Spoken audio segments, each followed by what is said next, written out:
नमस्कार प्यारे विद्यार्थियों, आप सभी 12th बोर्ड विद्यार्थी ध्यान दें कि अपना जो एक्लेशन है ममता जयशंकर प्रसाद द्वारा रचित एक कहानी है।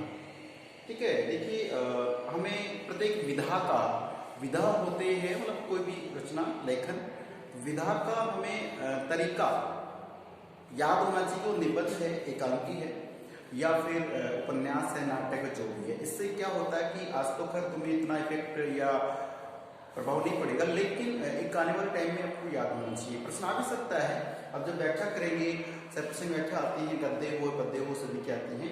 तो देखिए, तो मान लीजिए आती है व्याख्या आती है, तो मान लीजिए कोई पैराग्राफ आ गया तो उसमें लिखना पड़ता है कि ममता शीर्षक। अब शीर्षक पर क्या, उपन्यास नहीं, शीर्षक कहानी है। ममता शीर्षक कहानी है, किसके द्वारा लिखी गई है? जयशंकर प्रसाद द्वारा लिखी गई है।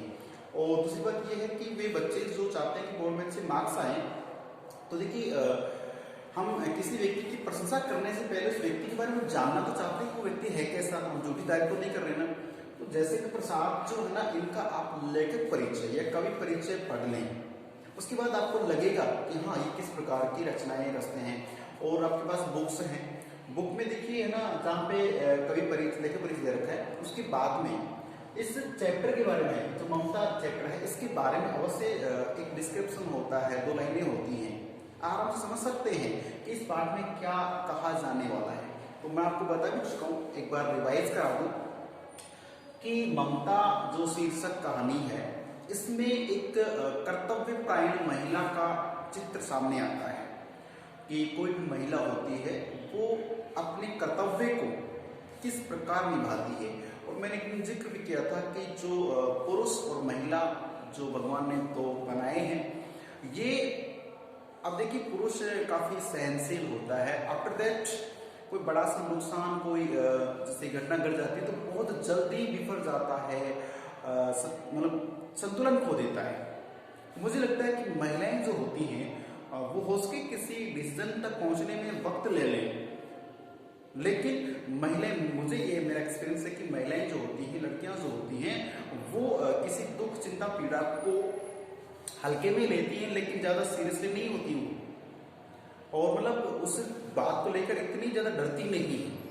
वही बात यह है, हम देखेंगे ममता जो है, इसके पिताजी को डर की है कि मैं अब पढ़ चुके हैं, सुन चुके हैं, समझ चुके हैं, कहानी आपके जहन में बैठ जानी चाहिए, बिना पढ़े याद हो जानी चाहिए कि ममता शीर्षक कहानी में ममता एक जो चूड़ामणि जी रोहतास दुर्ग के सेनापति कहे, रोहतास दुर्ग के जो मंत्री हैं, ये मंत्री हैं उस दुर्ग के, और इनकी बेटी है ममता, जिनका उनकी जवानी में, किनकी जवानी में, ममता की जवानी में, यानी बहुत शीघ्र, यानी कि शादी कुछ दिनों बाद ही उनकी पति का देहांत हो जाता है। इसके चलते वे वो क्या होती हैं, विधवा हो जाती हैं। और एक मतलब भरी जवानी में विधवा होना एक महिला के लिए कितना ज्यादा मतलब असहनीय हो जाता है। सहन तो होना ही नहीं, वो उस दुख में वो डूबी रहती हैं। तो ऐसे दुख की हालात में जो ममता है वो मानसिक रूप से थोड़ी चिड़चिड़ी होना, स्वभावगत यानी कि निष्क्रिय रहना, कोई एक्टिविटी नहीं है, बातचीत करना, घूमना फिरना जैसे एक आम नागरिक करता है, ऐसा नहीं करती थी। सिर्फ एक उनका कमरा है, उस कमरे में, ऊपर वाले कमरे में बैठी है अपने महल में, और बस उगते हुए सूरज को देखती है, डूबते सूरज देखती है, कुछ नहीं, उसे एहसास नहीं होता है जैसे बाहर से धूप आ रही है तो आ रही है, वो व्यक्ति उस रूम में जा रहा है, और उसे कोई इफेक्ट नहीं पड़ता है, कोई क्रिया नहीं करती वो। ऐसे में वो बिल्कुल एक बेसुध हो जाती है, इसके अंदर बेसुध हो जाना, होशो हवास न रहना। कई बार बोलते ना, मैं अपने पूरे होश हवास में बयां करता हूँ, तो यहाँ पे ममता बिल्कुल एक मानसिक विकसित लोग होते, ऐसी स्थिति में पहुंचने वाली थी। पिता जो चूड़ामणि है उसे चिंता होती है, बेटी की चिंता हर बाप को होती है। वो चाहता है कि मेरी जो बेटी है, मैं आज इसके साथ हूँ तो इसका भाई खाने पीने का, इसकी शिक्षा का बंदोबस्त कर सकता हूँ, लेकिन मेरे न रहने पर, मेरे मरने के उपरांत क्या होगा। और अब जानते हो राजा महाराजाओं का सिस्टम क्या था कि एक राजा है और दूसरा राजा है, उन दोनों की या तो युद्ध होगा या फिर किलों को लेकर संधि बंदी होती थी। तो ये जो शेरशाह सूरी जो है, शेरशाह हैं, इनकी नजर इस रोहतास दुर्ग पे थी। तो जिसका प्रोटेक्शन करने वाले कौन है, सुरक्षा करने वाले कौन, चूड़ामणि जी हैं। चूड़ामणि जी क्या करते हैं कि अपने इस किले को उनको सुपर्द कर देते हैं, उनका आधिपत्य, उनका उत्कोच स्वीकार कर लेते हैं कि मैं आपके सामने झुक गया हूँ, मुझे कुछ मात्रा में जैसे भाई रुपया पे तंदूर छी, बाकी आप इस पूरे किले को संभालिए। बिना लड़ाई के देने की प्रयास कर रहे हैं, चलो अच्छी बात है। किसके लिए? बेटी के लिए। कि अगर मैं युद्ध करता हूँ और मारा जाता हूँ तो मेरी बेटी का कौन हवाल, कौन संभालने वाला रहेगा इसको? तो अपनी बेटी की सुरक्षा के लिए चूड़ामणि जी ने ऐसी बात स्वीकार कर ली। ये बात चूड़ामणि ने अपने हिसाब से सोची, लेकिन जो ममता है, ममता को ये बात नहीं अच्छी लगी। वो चाहती है कि भले ही कैसे नहीं, लेकिन कर्तव्य क्या है? इस चूड़ामणि कर्तव्य क्या है कि वो रोहतास दुर्ग को बचाने के लिए अपने प्राणों की बाजी लगानी पड़े तो लगाए। ये कौन चाहती है? वो उसकी बेटी जो ममता है वो चाहती है कि हमारा कर्तव्य क्या है? कर्तव्य ये है कि ये रोहतास दुर्ग के जो मंत्री है, मंत्री का काम पूरा संभालना और उसकी प्रोटेक्शन करना। तो ये क्या कर रहे हैं? सामने जो राजा है, दुश्मन है, उससे आधिपत्य ले रहे, उसको उत्कोच ले रहे हैं, तो ये तो गलत है।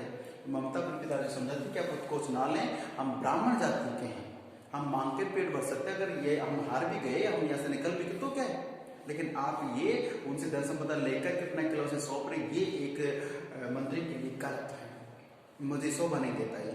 तो पिताजी है वो बेटी के लिए सोना चांदी उपहार लेता है, लेकिन वो वापस करवा देती है, देने को कहती है, लेकिन ऐसा हुआ ही नहीं है।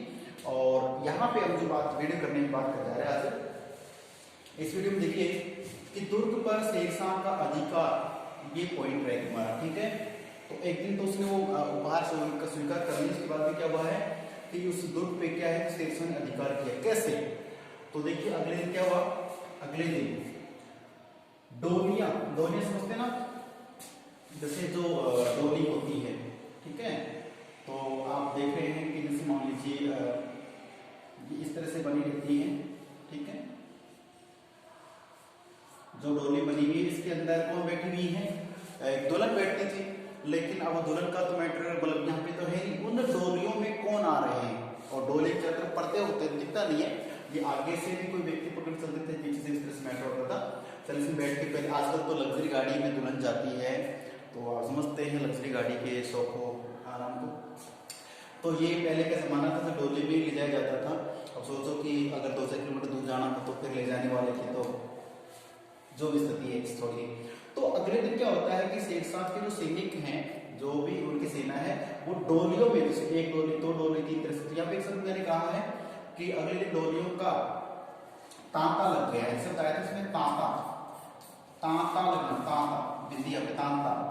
तो ये तांता लगना एक मुहावरा के लिए तांता लगना होता है, बस जैसे लगातार आए जा रहे हैं, है ना, नंबर लग जाना, फ्रीक्वेंसी बार बार आए जा रहे हैं।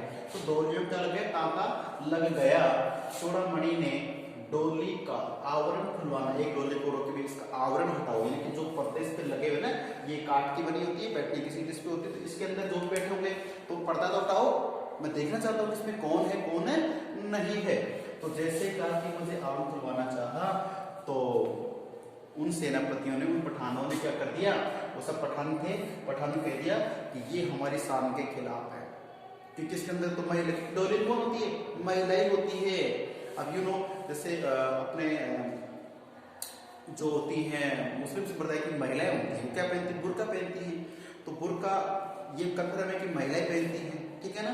अब मान लीजिए बुर्का को जेंट्स पहन के घूमे तो थोड़ा सा अलग तक लगता है ना, तो वही बात है। पठान ने कहते हैं कि डोली में तो महिलाएं हो सकती हैं, और महिलाओं का पर्दा आप तो पराये मर्द, आप कैसे उठा सकते हैं? आपको तो हक ही नहीं है, कोई अधिकार ही नहीं है, ऐसे कि मना किया। तो चूड़ामणि ने जिद की नहीं, आप इस महल के अंदर तभी प्रवेश कर सकते हैं जब ये पता चले कि डोली के अंदर कौन है। और उसकी कि आप किसी और को भी तो पनाह दे सकते हैं, चोर डाकू भी तो सकते हैं। तो ये अपनी जगह सही है, लेकिन पठान ने मना कर दिया। और जब चूड़ामणि ने जबरदस्ती करने का प्रयास किया, इसका पर्दा हटाना ही पड़ेगा, उस स्थिति में पठानों ने तुरंत तलवार निकाली, और डोली के अंदर भी कौन थे? सैनिक थे, उनके हाथों में तलवारें थी। तुरंत निकाल करके वहीं पे, चूड़ामणि तो अकेला ही था, सैनिक तो बाहर खड़े थे इसकी सेना, तो वहीं पे चूड़ामणि को तलवारों से काट दिया जाता है, मार दिया जाता है। सोचो उस ममता का क्या होगा।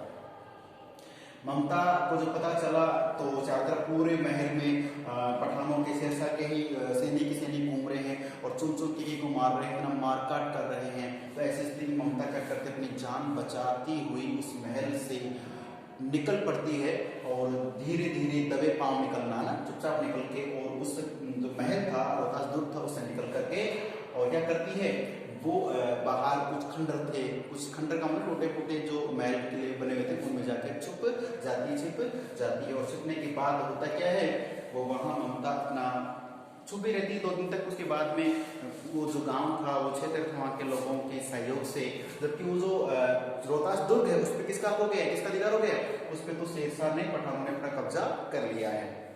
अब जैसे चूड़ामणि की कहानी भी खत्म हो गई है, अब उसकी तो टेंशन ही मानो सदा के लिए, क्योंकि एक ऐसा बेड होता है जो चिता होती है वो फाइनल होती है। अब उसके बाद बात करें कि जो ममता है उसके जीवन का अब क्या होगा। इसलिए से एक चीज हम सीख सकते हैं कि देखिए हम किसी की प्रोडक्शन करते हैं कि ये मेरा बेटा है, ये बहन है, ये भाई है, मुझे इसका ये करना है, वो करना है, मानते हैं कि एक माँ बाप अपने बच्चों को होना चाहता है कि जिंदगी भर इनके मैं साथ रहूं, इनकी प्रोडक्शन करता रहूं, लेकिन ऐसा संभव नहीं होता है। चूड़ामणि ने कितना प्रयास किया, उसके बावजूद भी अपनी बेटी के जीवन भर तो साथ नहीं रह सका ना। इसलिए जीवन भर साथ रहते हैं हमारे कर्म, हमारी खुद की जो सोच समझ बुद्धि होती है वही साथ रहता है। तो अच्छा पढ़े और अच्छा ही कुछ बने। ठीक है, तो मिलते हैं अगले क्लास में कि ममता का आगे का जीवन कैसा रहेगा। तब तक के लिए नमस्कार, धन्यवाद, खुश रहिए और पढ़ते रहिए।